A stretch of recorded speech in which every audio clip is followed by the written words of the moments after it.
Sony appears to be in negotiations with AMD about using the technology to power the PlayStation 6, according to YouTuber RedGaming Tech.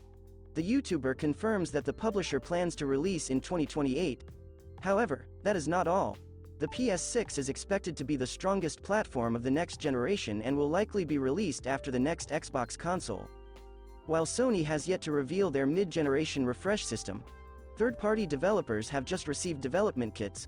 While this is not a 100% proof that the system will be released, as hardware is sometimes cancelled, the fact that dev kits are being distributed shows that Sony is moving forward with its PlayStation 5 update.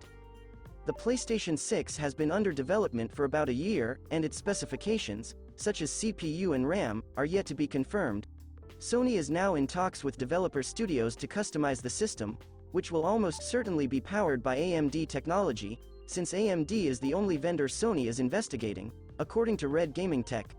This is fairly new, since Sony was in talks with several manufacturers, including Nvidia, for the PlayStation 5, before opting on AMD.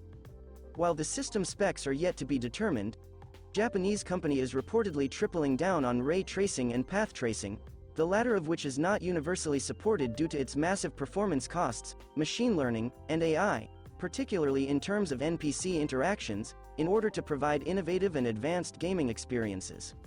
Because the PlayStation 6 is still a long way off and the PlayStation 5 Pro has yet to be announced. Still, exciting times are coming, and it will be intriguing to see how Sony and Microsoft manage their next-generation hardware.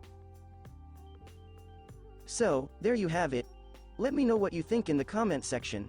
Subscribe and click the notification bell for more tech news update. Thank you for watching. See you in the next one.